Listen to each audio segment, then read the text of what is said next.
It was April 1945. Show us your feet. The German women froze. This unexpected command was not part of the training or the dark warnings about being captured. At a British prisoner of war camp, the rain hammered on the tin roof of the processing tent like constant machine gun fire. Standing inside were 47 German auxiliary women, radio operators, clerks, and nurses who had been captured just 3 days earlier during the final collapse. A young British Royal Army Medical Corps RAMC Corporal Davies repeated the instruction. Boots off, socks off, show us your feet. Before we dive deeper, every day we make videos like this, so be sure to subscribe so you never miss a new story. Back to the story. Elsa, a German auxiliary of 23, felt a surge of confusion mixed with fear. For 4 months, she had lived in the same pair of boots. She had prepared for the expected horrors of being captured, questions, perhaps violence, or certainly being made to feel worthless. But feet. This made no sense at all. What do they really want? She whispered to Helga next to her. Helga, only 19, had endured a 3-week non-stop walk from the collapsing Eastern Front before being captured. Her feet were in terrible pain, but she would not show she was weak. Yet Corporal Davis was not alone. Behind him stood other RAM medics with clipboards and medical bags. This looked less like a police interview and more like a health check. It is thought that around 15,000 German women auxiliaries were captured by the Western Allies in 1945. Almost none of them, maybe as few as 2%, could have ever predicted this strange, simple request. They had been taught to expect cruelty. The mud squelched as the first woman, Anna, 31, stepped forward. She was determined to go first to protect the younger women from whatever this strange check might be. She sat on a rough wooden bench and began to untie her boots. The leather was stiff with dried mud, sweat, and perhaps dried blood. She pulled. The boot fought back, having stuck fast with 4 months of moisture and wear. With a final horrible sucking sound, it came off. The smell was instant and powerful.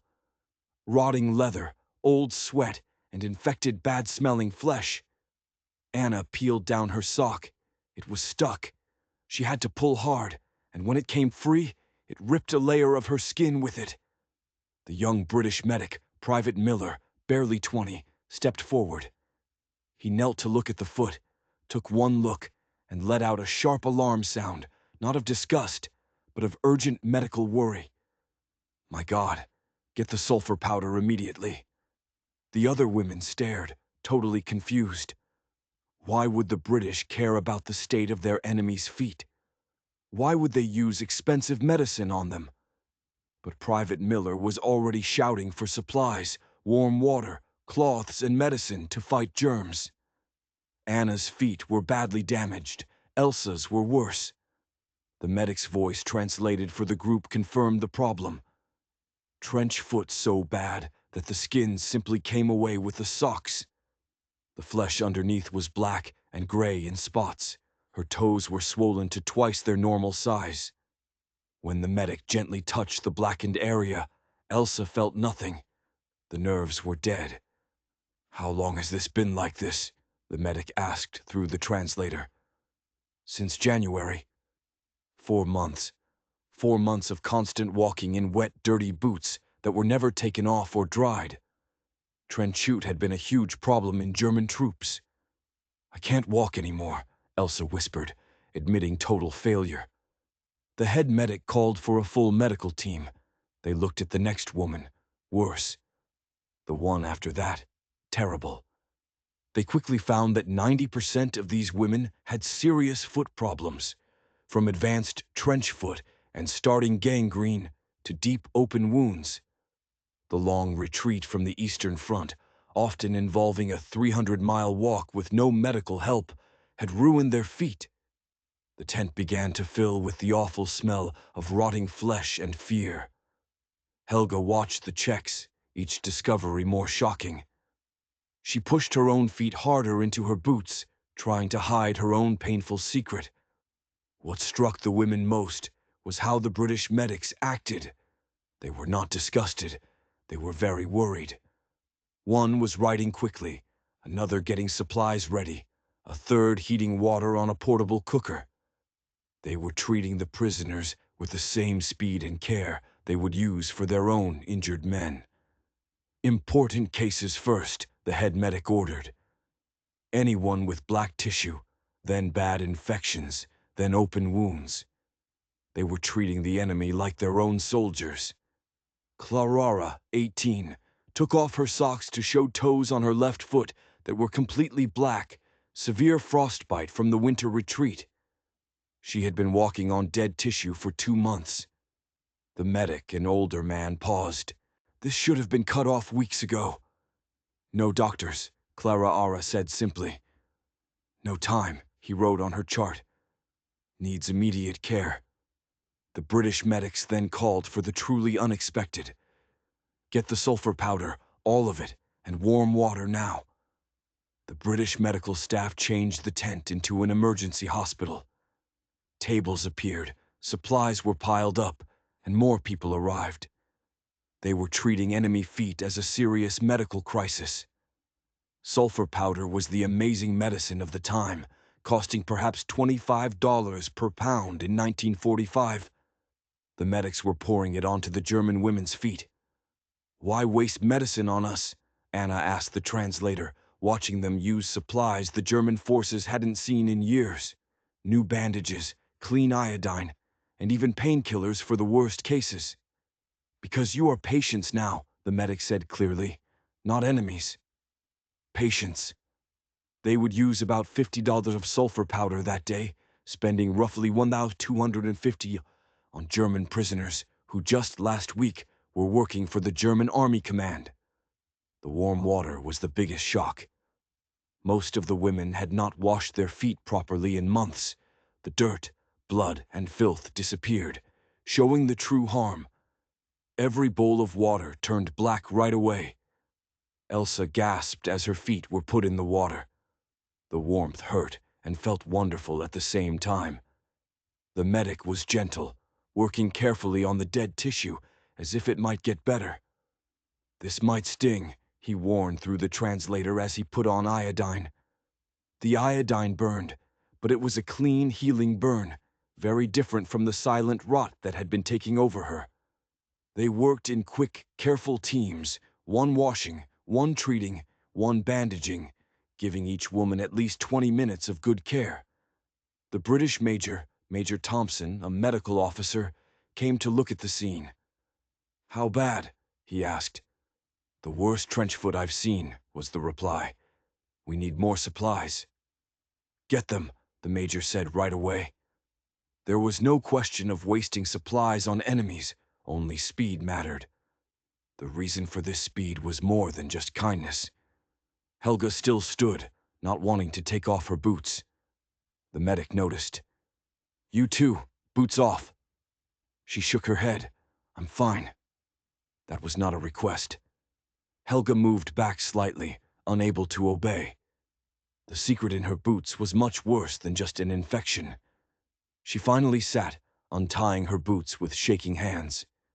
The boot came off and dried blood quickly stained the floor. As she pulled down her sock, it was more blood than cloth. Glass pieces of shattered window were still stuck in her foot. She had stepped through a destroyed shop window 3 weeks ago. There was no time to stop. The medic looked closely, counting at least 30 pieces of glass were visible. 3 weeks, she confirmed. 300 menars on glass. Pain was my friend, she said simply. Pain meant she was still alive, still moving, still ahead of the Russian army. The medic called for tools. This needed to be cut out. Small tweezers, a small knife, and medicine to stop the pain if they had it. The medic started cutting out the glass.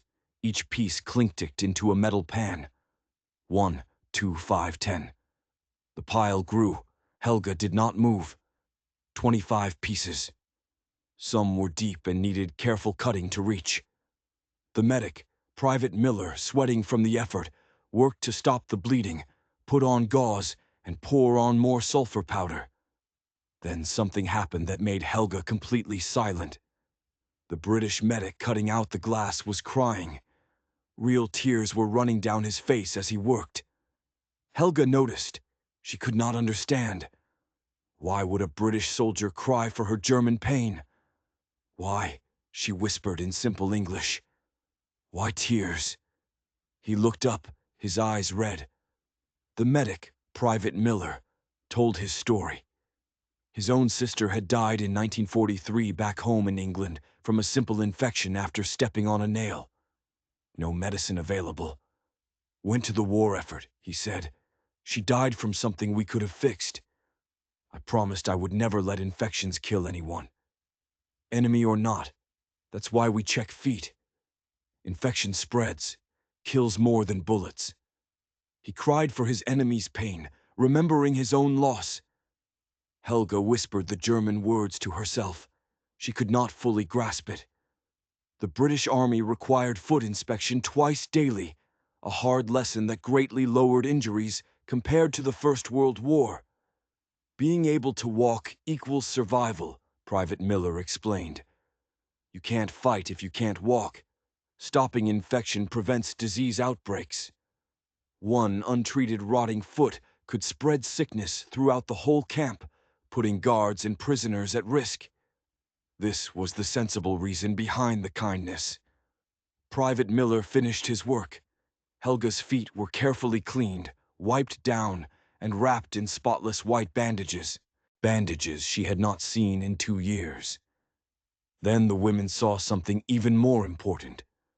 British nurses were kneeling before German prisoners, washing their feet like a religious act. Lieutenant Mary Smith, a nurse from London, was on her knees in the mud, washing the feet of a German radio operator.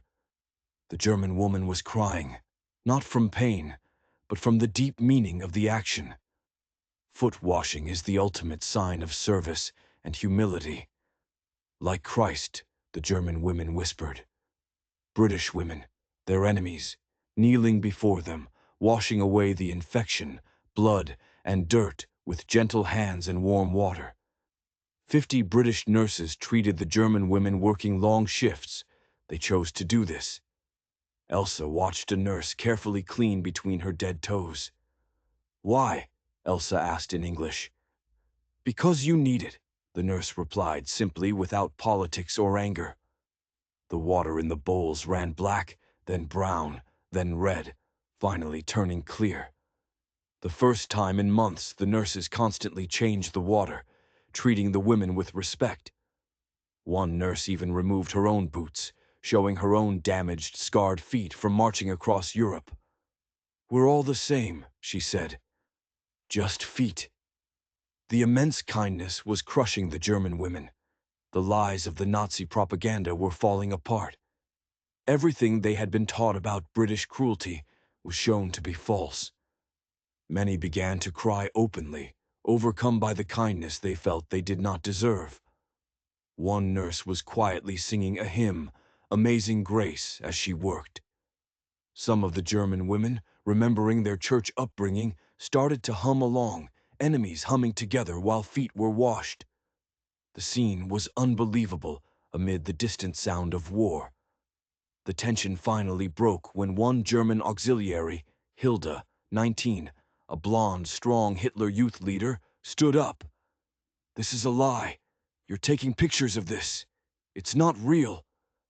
Hilda, her feet now bandaged, could not give up her beliefs. She had been taught for 8 years that the British were bad people controlled by Jews. Don't be fooled, she screamed at the others. Don't believe. Stay strong. Stay Nazi. Lieutenant Smith, the nurse, stood slowly and faced Hilda. No cameras, she said calmly. No lies, just medicine. Lies, Hilda spat. You're all Jews and communists. We know what you really want. Private Miller spoke up. What we want is to stop a disease outbreak, that's all. The fight grew more heated. Helga watched confused. Her pain was gone. That was real. Hilda demanded, Show them. Show them who you really are. Lieutenant Smith, the nurse, decided what to do. She walked to Hilda, stood close, and slowly rolled up her sleeve. The German women stared in total silence at the numbers tattooed on her arm. A734. She was not just a British nurse. She was Sarah Mitchell, a Jewish survivor of the Holocaust. Her whole family had been killed by the Germans. The tent was silent. The 47 German women stared at the proof of the horrors they were told did not exist.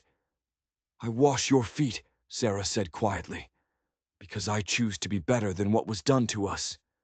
"My God, what have we done?" whispered Anna.